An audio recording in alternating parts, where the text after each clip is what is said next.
All right. Well, good evening to everyone, and thank you for joining us in this online conversation at Manny's. It's part of a larger series called What We Learned, and it's a way for the community to reflect on what we've all learned about the pandemic's social impact on kind of a wide range of civic life. And if you've been following the topics, each one is really different and illuminating. Tonight, our conversation is going to center around what we learned in the context of physical religious sanctuaries in San Francisco and the Bay Area. And we'll spend about 30 to 45 minutes in discussion as a panel, and then we're going to open it up to the rest of us for Q&A.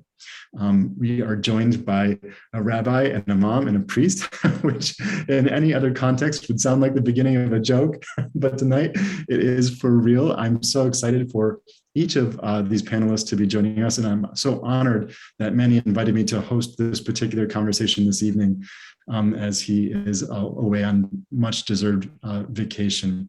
So just for a little bit of context, I'm wondering if each one of you will tell us a little bit about yourselves, about kind of the sphere of your ministry. Where does it happen? How big was it prior to the pandemic? Who are you serving and reaching through your space and through your ministries? And maybe just one kind of cultural or physical distinctive about your space that you think will be helpful for us as we continue in the conversation. And I'm wondering, Rabbi Sidney, if you will start us off. Thank you so much, Jude. It's a pleasure for me to be here, an honor to speak with all of you and to reflect a little bit on the last 18 months and some hope for the next 18 months. I've been a rabbi at Congregation Emanuel for the past 25 years, which is hard for me to believe since I've been a rabbi for 25 years. And I love San Francisco. I've been here since I was ordained in 1997 by the Hebrew Union College, and have served a large Reform congregation. Some of you who are in San Francisco might be familiar with our physical building, which is in the corner of Arguello and Lake Street, which is a big kind of Hagia Sophia based architecture with the red dome on the outside. And we have about 2,000 families in the congregation. The congregation is over 170 years old, founded by the Gold Rush Jews. And so we serve about 4,000 to 5,000 people in the congregation. And that didn't really diminish over the course of the last 18 months. But of course, everything in person was diminished, as we'll talk about. So having a large physical space was not as important as making available to people and really focusing on the outdoor space that we have, which is only the courtyard. And so what we found is that people really wanted to be outside when they could be outside. And so I would say the most challenging and most heartening part was kind of really going backwards to the future, meaning that, you know, in the Bible, it talks about our ancestors going out into the field, going out into the wilderness, going out into the desert, going into the sea to meditate, to commune with God, to talk to themselves, to have those deep conversations. And certainly COVID has been an example of, if there's any place that people felt safe, it was actually back in the wilderness. It was in nature. And so for a large building, we really had very little outdoor space. And that was, I would say, our biggest challenge. So in some of the programs that we did, we went to Baker Beach, we went to the Presidio, we went to the Redwood Grove, we went to the ocean when it was safe. But I would say that was one of the biggest challenges, as all of us have felt so much in these tiny boxes inside. That feeling of sanctuary and safety was really altered by the last 18 months. Thank you. Malcolm, do you want to pick us up? Yeah, definitely. My name is Malcolm Young. I'm the Dean of Grace Cathedral. I came to the diocese in the 80s. So I knew the previous bishop, like I met the previous bishop when I was like 18 years old. So there's a way in which I just kind of grew up in this diocese. When I was a kid, my aunt lived 2 blocks away from Grace Cathedral, and I used to visit her all the time. And so Grace has really been part of my life for a very long time. I was in charge of a church, and I've been in charge of churches in Berkeley and in the South Bay in Los Altos. And I was at the Los Altos church for about 14 years before I came to Grace Cathedral. But it really, my wife and I lived 2 blocks away, 2 streets over from where we lived in 1994. So it's almost like a kind of homecoming to be back at Grace Cathedral, and I feel very lucky to be here. I think the most distinctive things about our cathedral, I mean, it's longer than a football field, and it's 100 feet high.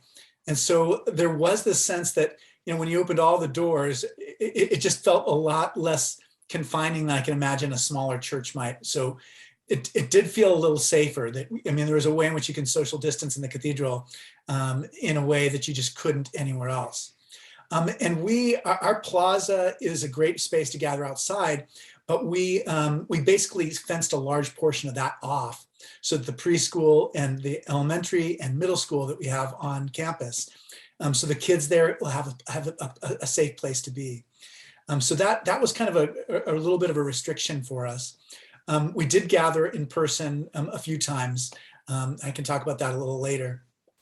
The cathedral is the spiritual home for 30,000 Episcopalians in the Bay Area. It's kind of like the mother church for them. So they may have like a local church in Burlingame or in San Rafael or in Livermore, but this is kind of the place they look to. We have about, we probably have 10,000 people worship with us, like at Christmas, and 2,000 people worship with us at each service and Easter. And then we probably have like, our average Sunday attendance is about like 700 for like a regular day. And with regard to going online, when we basically installed these cameras in the cathedral, we kind of experimented with cameras a little bit in 2018. We rented equipment and practiced recording and broadcasting services. And then in 2019, we bought the cameras that were fixed in the church. And so it turned out to be, they were installed like 2 months before COVID hit, and it's just incredible blessing that was all together. So we didn't miss a Sunday. We were in person one day, and I said to the congregation, it was like such a poignant moment, like standing up during the announcements and saying, I don't know when we're going to see each other again, because I'm not sure we're going to be able to worship together again next week. I'm never going to forget like how we all were looking at each other in that moment. But we moved everything online, and because a lot of the smaller churches just didn't have any capability for online things, we had 20,000 people worship with us at Easter during the first week, during the first COVID Easter. And so we were regularly just serving a far larger number of people online than we were who came in person. But still, and we still are kind of in this situation. In May we started having in-person church outside, and it was lovely. It was just to see everybody again was just so nice. And now we really have pretty much everything in person. What we've discovered is that there's just a large number of people who still want to stay online. So we have like an in-person church and an online church, and they're both like major parts of our ministry now. And one of my favorite things is we have kind of like a daily morning prayer during weekdays, and that's like a little group that's just formed. We also just did a lot of work online, like small group ministry online that I've been dying to do for like 25 years. And this has given us the chance to do that. So the pandemic definitely opened up some possibilities for us. And just at the same time that it, made us all, so afraid and so isolated. I don't know. Did I miss anything in the question, Jude? I felt like I was going on too long. That was great. Iman Abu Qadir, are you there? Can you hear us? And would you share a little bit about your experience in the Islamic Center? Yes. Good evening, everyone. Thank you for allowing me to be here. I'm privileged and honored to be on this call with you all. I've been serving as an imam in San Francisco since 1984. Previously, I served as imam in one of the mosques in Oakland, California, that had a full-time school as well. But I've been serving as the imam in San Francisco Muslim Community Center since 1984. At the time that I came to be as the resident imam, we were in the Fillmore District, Western Addition on Divisadero Street. We had a small neighborhood mosque, very active in the community. We had quite a few families and young children and things of that nature. The demographic over the years has changed drastically. Pre-COVID, we were hit with outward migration. of many of our constituents who happen to be African American Muslims. The community where I'm the imam, it was initially a part of what was the Nation of Islam, with prominent members such as Muhammad Ali and Malcolm X and Imam W.D. Muhammad. We evolved from the Nation of Islam into the universal teachings of Islam as taught by Muhammad the Prophet, the one to whom the Quran is revealed. And I was a student and still am a student of Imam W.D. Muhammad, the Muslim American who transformed that old organization into what we are now, which is autonomous mosques all over the United States, parts of the Caribbean, and some parts of Canada. The pandemic had a good effect and a bad effect. The good effect, instead of us having 1 or 2 or 5 or 6 mosques in San Francisco, because what is required for us to have congregational prayers is a number of 3 or more. So our number of congregational prayers, Jumu'ah prayer services, expanded because people started conducting those services in their homes at the encouragement of the leaders such as myself.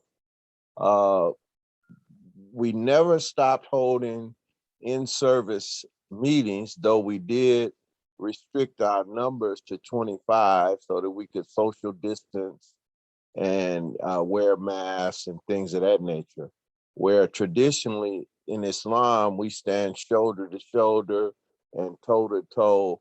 So there was some resistance from some people who were a little rigid in their understanding. But when we explained it to them, it was accepted and instituted. And we still are practicing social distancing, wearing masks, and practicing hygiene so that we don't spread the virus. It has had a devastating impact on us in terms of charities that are collected at the mosque.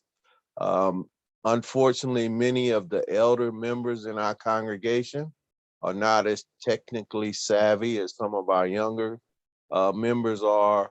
So our charity has decreased as a result of the COVID. But we do have an online presence. We have a Facebook presence and a Zoom presence for our Friday congregational prayers. The 5 daily prayers that we normally have throughout the day haven't been as attended as well by people who live in the neighborhood just because of the nature of the pandemic. We've learned that as other people of faith are, we're very resilient and able to adapt to unusual circumstances. We haven't been holding outside services as much as we would like. Some of our major holidays, we've reduced those to drive-by kind of celebrations where we've given out gifts and food and things of that nature on our high holidays, the Eids, Eid al-Fitr and Eid al-Adha. And we also have experienced something of a divide in terms of some people are very afraid of taking the vaccine and are resisting any steps in the direction of protecting themselves because of their fear of trusting the government authorities that seem to be promoting taking the vaccine. Personally, I've taken the vaccine, and I think it was the prudent thing to do. And I've shared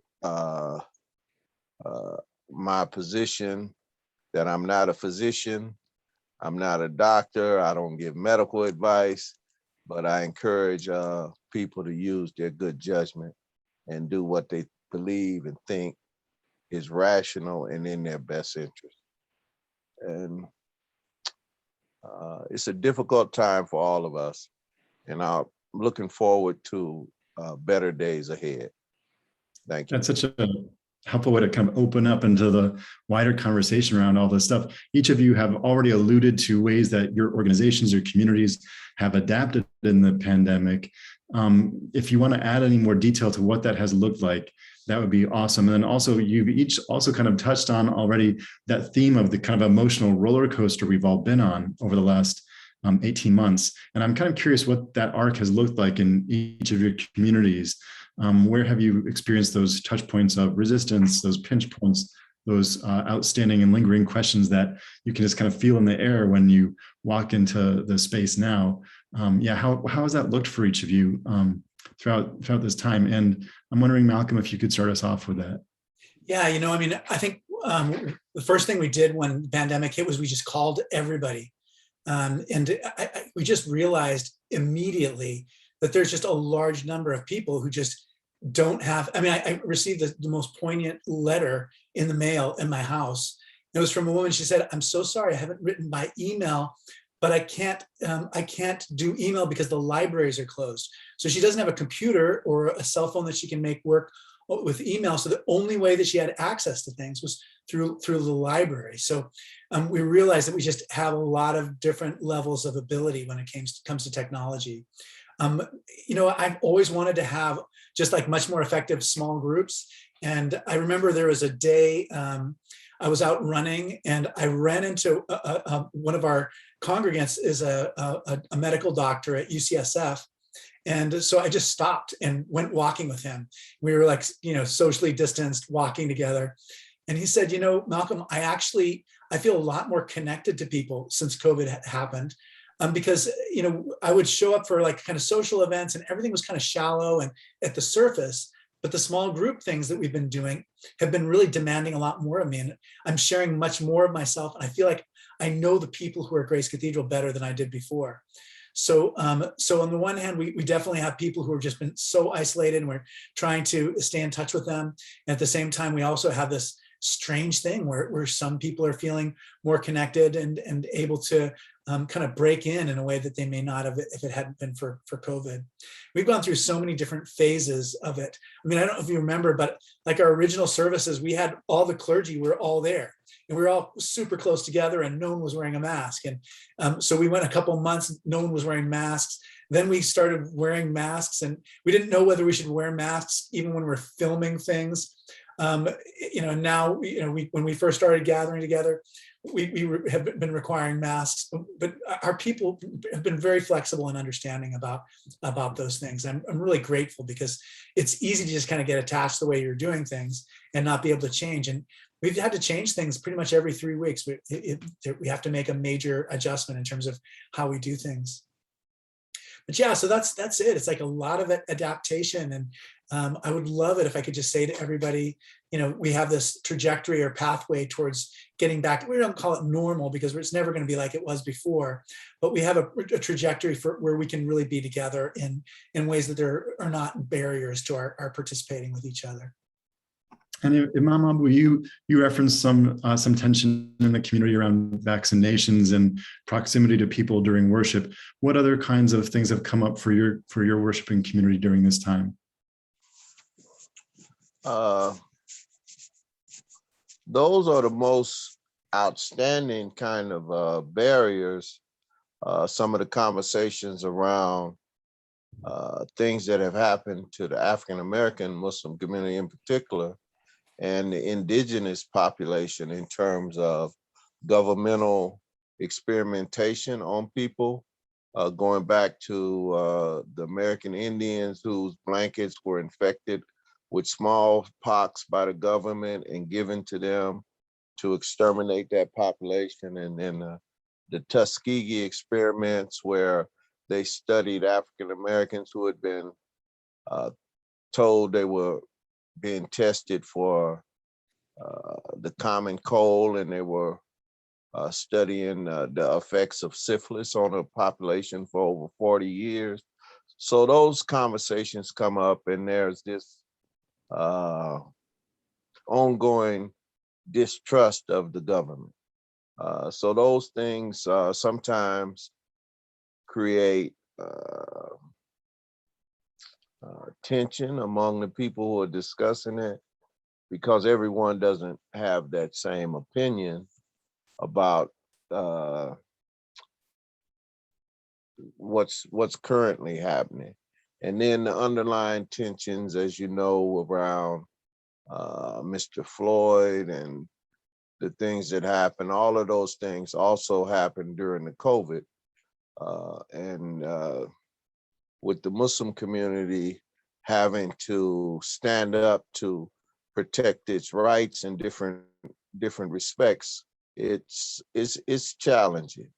We don't want to sit on our hands and not be vocal when we should be vocal in terms of human rights and things of that nature. So it's been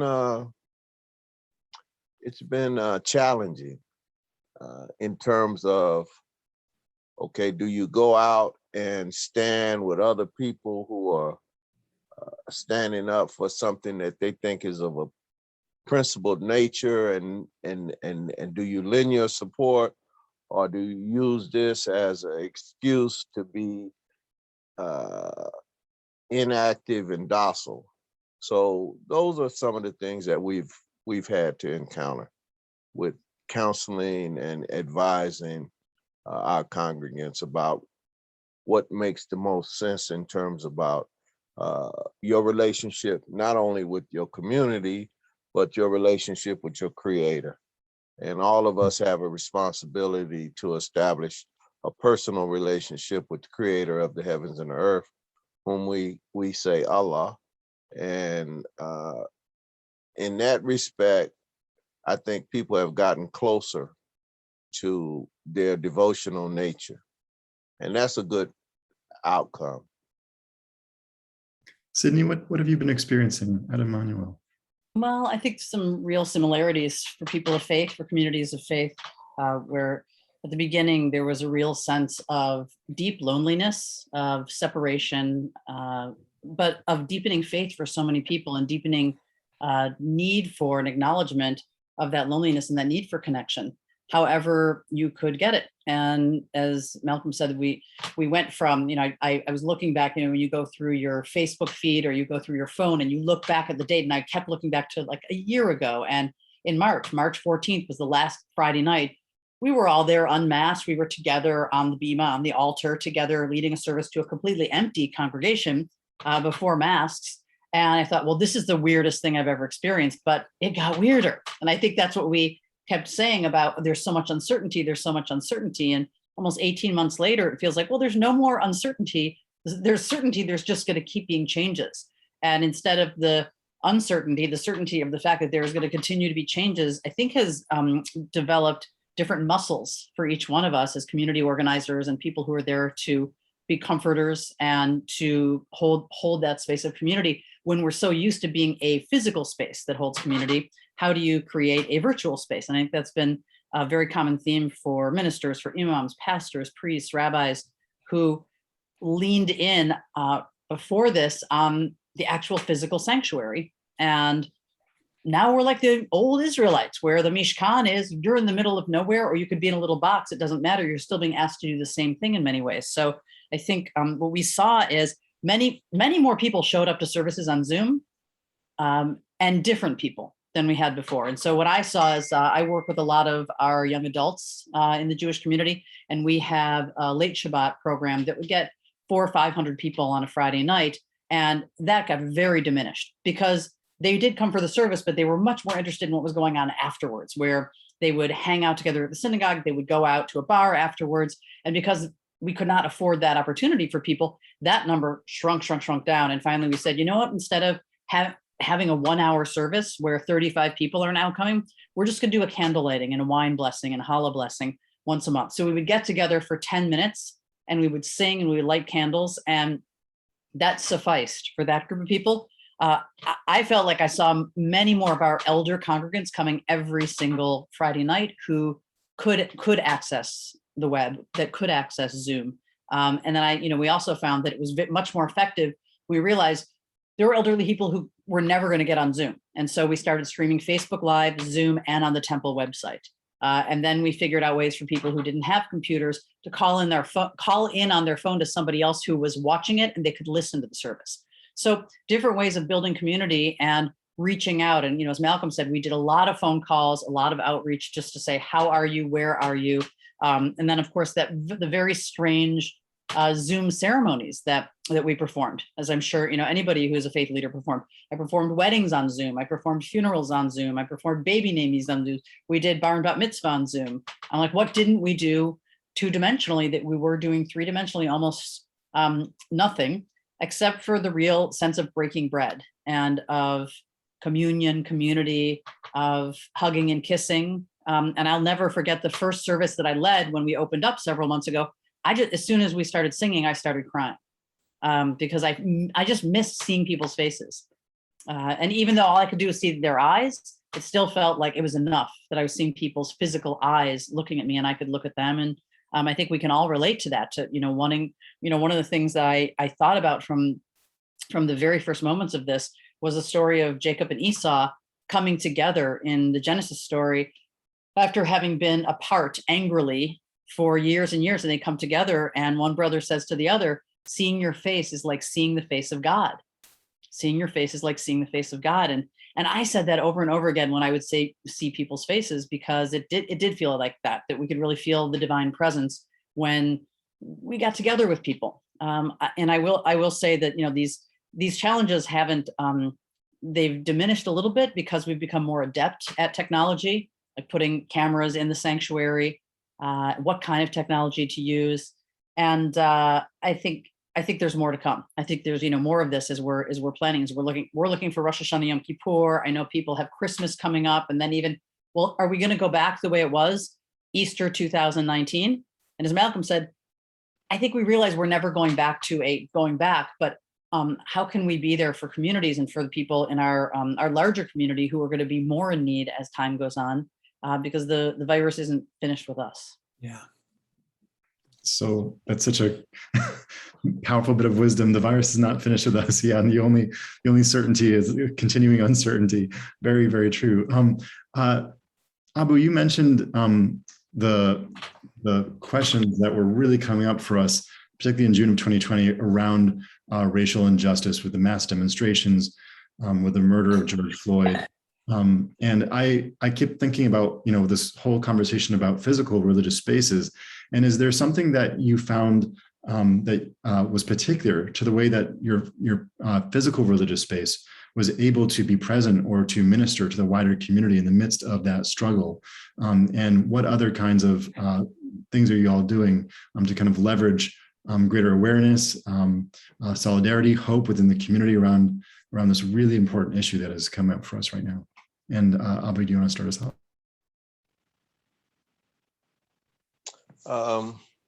Yeah, that's a difficult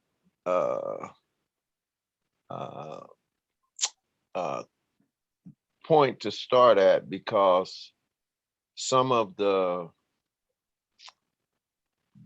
dissonance that exists in our society it's so deeply ingrained into the psychic of the American people that certain things can trigger thoughts in people. I'm going to be real honest. When Rabbi mentioned Esau and Jacob, that's a divide for me because of the tension between those two brothers. One brother stole his brother's birthright. The mother assisted in the deception of Jacob when the birthright was given to the wrong, not the firstborn son, but the other son, and they put the false. So for me, The divide is in how we're indoctrinated from our faith traditions and from our social interaction. So some of the things that come up in terms of how we interact with one another from a government position, from police officers who are positions of authority, they have one frame that they operate from that most of the American public doesn't believe that they're under their command. But the police departments, they operate on a command structure. But the American public believe that they have rights and that they're not to be commanded by other people to that degree. And when they meet resistance from, I don't like using this terminology, people of color, so I'll say African Americans and indigenous people and Hispanics and people from different cultures, the reaction is they use force against us. Whereas when they deal with people who are of their own ethnicity or are perceived as being from the dominant culture, they're treated differently. And it's clearly indicated, like when the individual who shot up the church in the Carolinas, the police actually took him to get something to eat on the way to jail. They wanted to know if he was hungry. Whereas Mr. Floyd was accused of passing a counterfeit bill worth $20, which is clearly not a capital offense. And he was actually murdered in front of the world because it was on camera. And it was sanctioned by the other officers who didn't see anything wrong with what he's doing. So these things bring up deep divides that already exist, and it's the incidents, just like the COVID. This virus has brought out a divide that already existed. There were people who were skeptical of taking medicine from the government or from, some people are skeptical of vaccinations. Even before the COVID came out, there was this fear based on people's perception from the past. So the past always seeps into the present, and it has an impact on the future. And unfortunately, we only have the deep conversations for a few seconds. We really don't talk about the deep issues that impact on our society, except in crisis mode. And then that's really done carefully and not really deeply trying to solve the underlying problems that exist in our society. Thank you. And Sydney, what about that? What about the ongoing conversation? And have you found kind of creative ways that y'all can leverage your physical space to maybe address some of those issues coming up? I don't find that the physical space or the lack of physical space contributed that much in terms of our ability to dialogue and to continue to meet. I actually think that some of what the Imam is talking about was the inspiration for deeper dialogue that happened we have people of color. We have an African-American Jewish unity group that is centered at Emanuel, but is open to the entire community. And I think as incidents that were racist, incidents that were anti-Semitic during COVID that felt like, well, we can't get together, but the conversations became more intimate and more precious in a way. I think something that, that Malcolm said about the doctor that you were walking with, that somehow we're being asked more to deepen those relationships and to look in the mirror and to say, is this, this is the country that we quote unquote have inherited. Is this the country? Is this the racial inequality? Is this the violence? Is this the inequity that we want to bequeath as a legacy to our children and our grandchildren? So I think that COVID has given us a real reason to sit down. And if you didn't think that you owed it to your neighbor to sit down and have these difficult conversations, then you're ignoring your responsibility. I don't even think as a person of faith, but just as a human being who's living on this tiny, fragile, vulnerable planet, to ensure that our legacy is something that we're really proud of, not something that just happens to the next generation. So I appreciate the Imam being, honest and calling me on that, because the racial inequity is something that predated COVID, certainly, and will, postdate this moment. And maybe these moments will infuse this country, whether it's in the communities of faith or outside of the communities of faith, with more of a sense of moral outrage and moral obligation. Thank you. And Malcolm, for Grace Cathedral, these movements, the BLM movement, the anti-Asian violence movement, how has Grace been able to address those internally and also maybe leverage its physical space to say something? It's so interesting that we're talking about this in this way, because my community was just so careful about everything having to do with COVID. They followed every rule and, completely paying attention to what the CDC is recommending and following the mayor's requirements and the governor's requirements. But when George Floyd was murdered, it was just had this galvanizing effect on our community. And that's the only time I saw everybody during COVID was at those rallies on the steps of the Civic Center. And now I think of it, many people, the last time I saw them was on those occasions. So, and I don't think it's just a flash in the pan. I do think we're going to make more progress on these issues. I think we've been terribly complacent about it. And I think we're definitely seeing kind of like the backlash to it, but I definitely think that every kind of American recognizes this, that we have serious problems when it comes to race, and how Black people in particular, but Native Americans, Asian people, et cetera, are treated and have been treated historically. So, human beings are, we all, we're so lucky that each of us have in our generation a chance to make a big difference. And I'm not saying that we're going to solve all of our problems, but I do feel like there's a kind of a momentum for us to make progress on these issues. And another thing we didn't even mention was just, the smoke in the air. The planet is burning up. And that's that. So it was, in a way, it was like all these pandemics like dovetailing on each other. The COVID pandemic, George Floyd's murder, and how Black people in America have been treated for 400 years, and then this environmental catastrophe is unfolding even today. Everybody can see it in the skies today. It's definitely been a huge part of this whole thing. Because one of the things I thought was, in the beginning, we kept having all these conversations like, is communion that happens online real? But as soon as George Floyd was murdered, no, the whole conversation just shifted. And so one of the small groups that we did was called Sacred Grounds, which is a video series about raising consciousness, especially for white people, but for all people, about the situation of underrepresented minorities in the United States.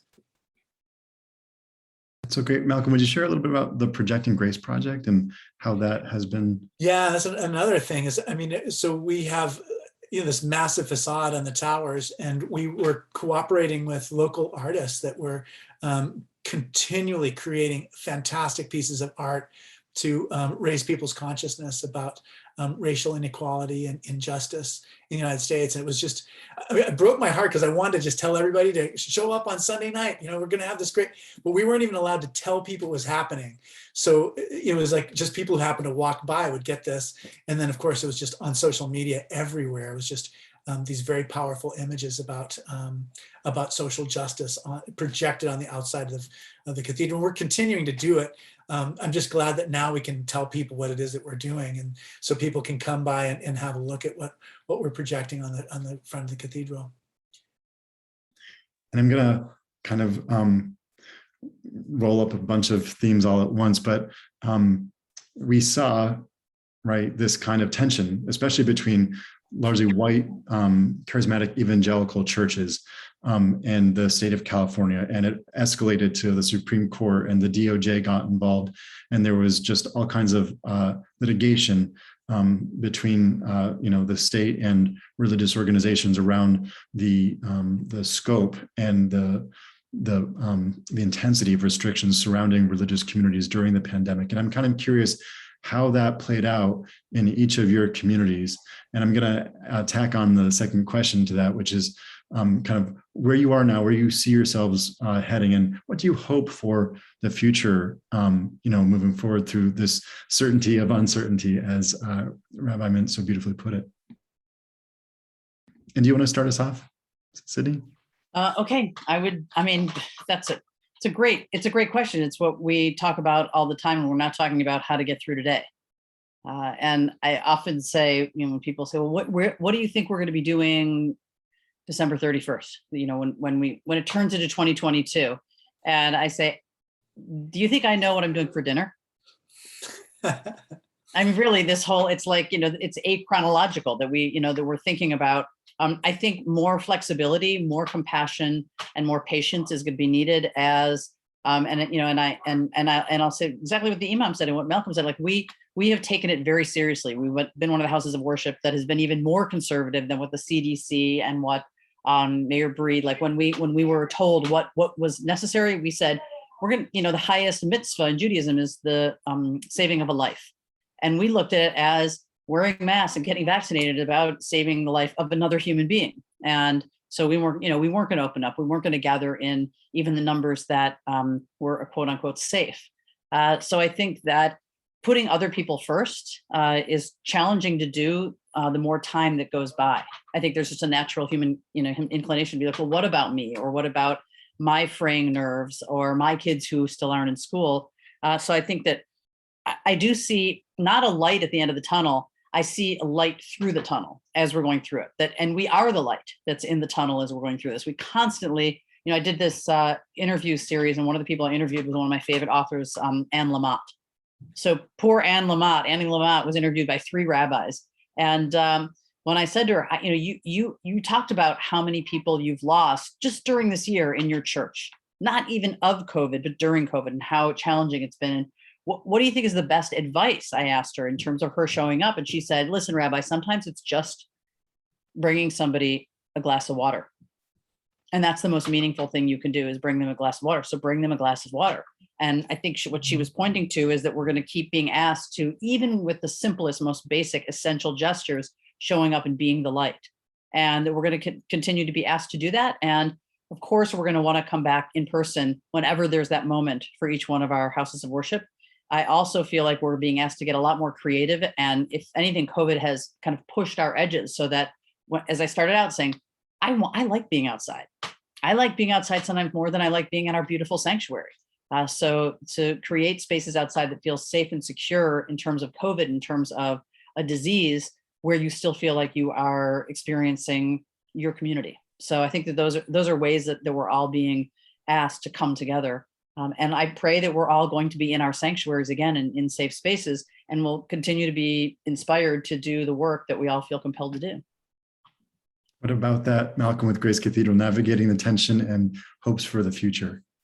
I was very disappointed in the white evangelical churches that were suing the government over COVID restrictions. I just felt like they just did a lot for making COVID a political issue, so that not wearing masks became a kind of like a political identity symbol, and instead of just a public health measure. And I think all of us have some role in this. And there's just I just think about the stories that our friend the Imam was telling about vaccination and how important it is for us to be able to communicate the importance of just people getting vaccinated, not just for their own personal health, but for everybody's health. So that's it. I wrote that article in the newspaper that basically said, don't close the beaches, close the churches, because the scientific evidence that people are spreading COVID by open ocean swimming or surfing. There's no scientific evidence for that, but there's tons of scientific evidence saying that large numbers of people gathering and singing together in churches was unsafe. So that's the past, though. I mean, it's time to move forward. And I keep hearing them. The new things are, of course, churches in California saying, well, will grant a religious exemption for you wherever you are, so that you don't have to get a shot or do COVID tests or what have you. And I think that's terrible too. It's just, it's making COVID political, like a identity marker instead of a public health concern. And then in terms of the future, I mean, I think it really would break my heart if we just dropped the ball. And we've invited all these people into our life online, and I'd be very disappointed if we failed them. Just in the same way I'd be disappointed by failing the people who are showing up in person. And so I really want to do our best to serve those people who've started joining us and participating in worship in the way that they see fit. And I say this over and over again, and I know people get kind of tired of it, but when we're together online, we're really together. It's not just some kind of fake virtual together. We're really together. And yeah, it's not like I'd much rather have all of you in my living room, and we'd be sitting and laughing and joking and picking up each other's body languages. It would be, but we're still together right now. And I don't want to let people down who've been able to connect in that way. And in terms of what the future brings, I know there's a lot of meetings that we're going to have that are always going to be online now. I know that we're always going to do some kind of ministry online. Now you don't have to, like, if your mom is dying in Hayward and the priest from San Francisco can't get all the way down there, there's other possibilities for us to do FaceTime and to do video conferencing, those kinds of things. And I hope we're good at exploring how to do pastoral care and to do all kinds of ministry online.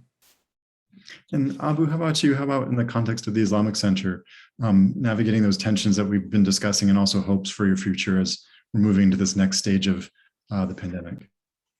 Yes, I think we all have to be more trusting and appealing to God for mercy and relief from Him, because it's apparent that much of the challenges that we're facing are beyond our scope in terms of being able to correct it ourselves.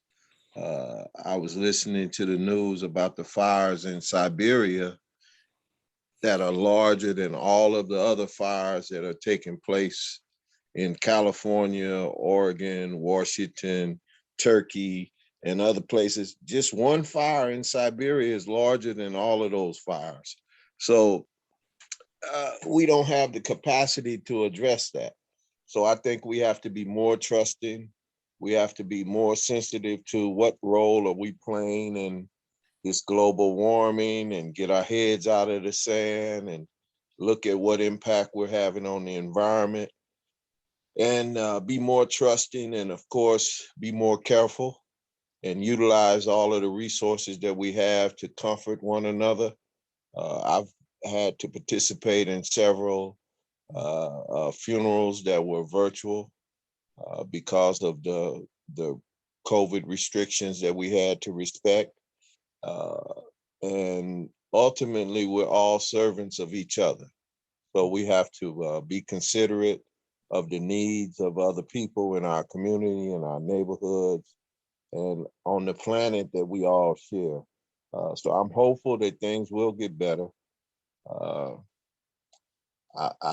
can't make any predictions, but I believe we have the capacity to suffer more, and as a result of the suffering, perhaps we'll become more enlightened and considerate of each other on this planet. That's my hope for the future. That's a beautiful hope. Thank you for ending the panel conversation on that note. Abu, that was wonderful. I want to open it up for other folks who might have questions. Just feel free to drop your question in the comment section, and I'll pick them up and read whichever ones feel the most compelling, the most relevant for us right now.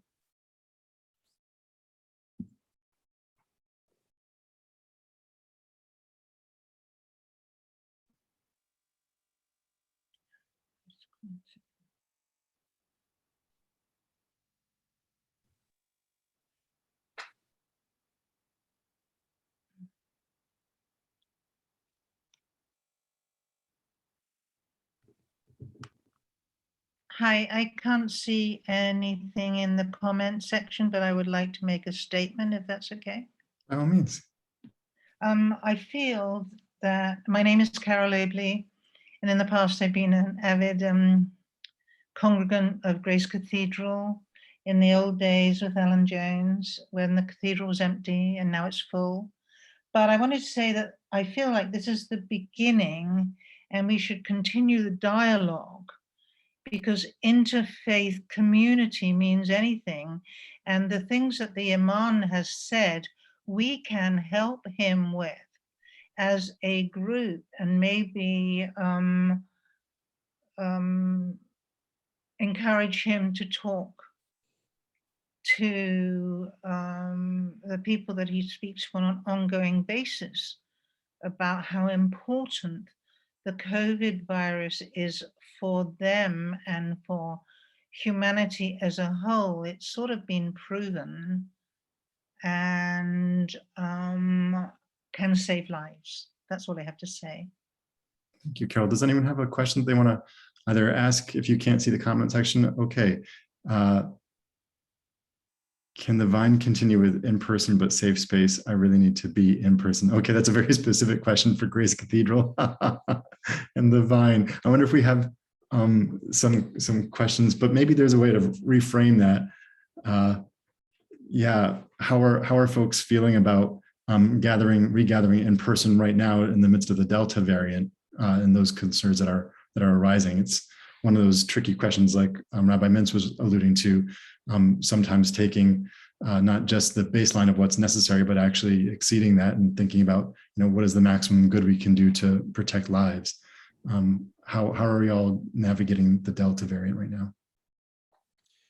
Jude, when we have just been doing a number of things, and we're in a complicated kind of governance kind of setup. But we're requiring a vaccination for all cathedral employees. That's been a huge thing and a very difficult thing, because it means we're going to lose people that we adore, that we absolutely love, but who just cannot get the vaccination or refuse to get the vaccination. They're not vaccinated. They're not vaccinated for health reasons.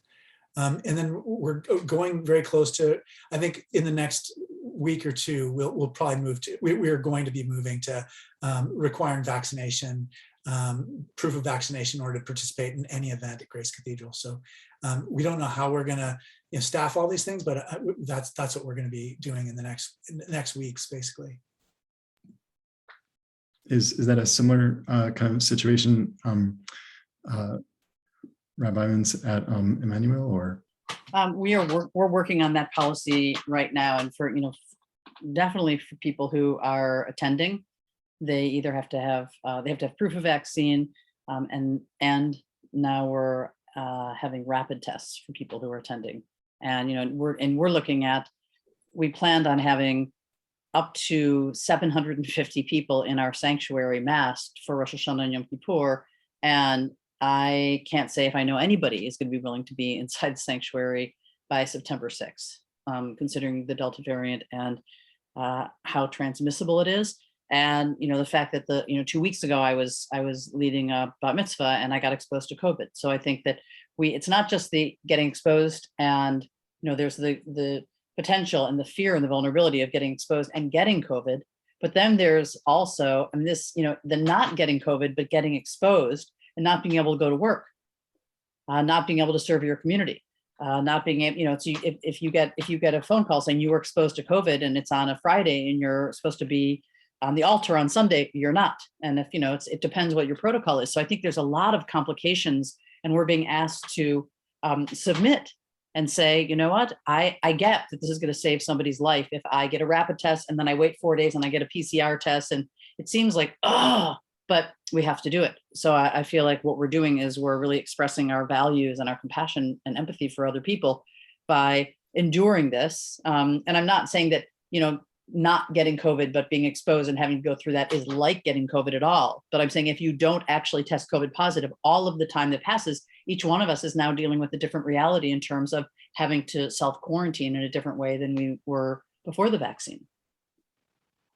And Imam Al-Amin, how's your community navigating the Delta variant, the questions around that? We haven't went to the extreme of requiring that everyone prove that they've had the vaccine or anything like that.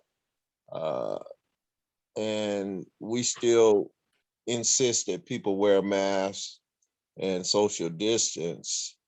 But we're trying to be rational about it. We don't want to impose our point of view on someone else, because some people have their reasons that they're convinced of, that they don't even feel that they have to convince anybody why they're not taking it. So we respect people's right to their own opinion.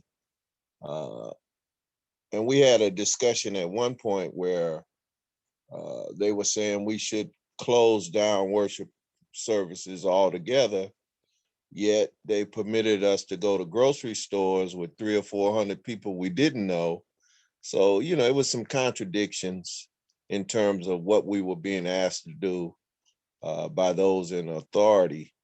And I think we should always permit different points of view, because people may see something from a vantage point that we don't share, and it may be important to take those different points of view into consideration, and the outcome may end up becoming better. So, you know, the jury's still out on how this is going to be solved, as far as I'm concerned. You know, and I don't know if telling people they can't work because they haven't got the vaccine is, I don't know how is that going to impact on families, people paying their rent, people paying their bills. So it opens up a whole another dilemma for us as a society. And I don't know what's that going to mean if the numbers are so significant that it disrupts the workforce. There are 130,000 new cases today. I mean, it's like, that's more than any other day except during that big spike that we had around the New Year last year. And it's the people who are getting infected are people who haven't been vaccinated. And so seems a little paternalistic for, you know, the Cathedral and other companies to require vaccination, but we do for our employees' own good, and for the good of the people who are at the schools that are on site, and for the good of elderly people who are part of our life. You know. Yes. It's a tough one, though. I agree with you. Thank you for that point. This was not something that was easy to do. It's been a really fascinating conversation. I'm so grateful to our three panelists for just offering their perspectives, their hearts, their wisdom from this very strange roller coaster of the past 18 or so months.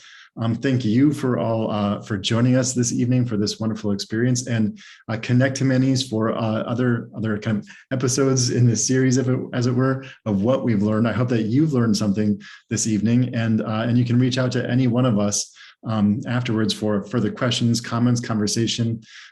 Definitely let us know what you're thinking about all of this stuff, and just grateful for this time together. So see you at the next opportunity. Great. Thank you. God bless. Thanks, everybody. Thank you. Good to see all of you, friends. Thank you. All right. Thank you. Thank you, everybody.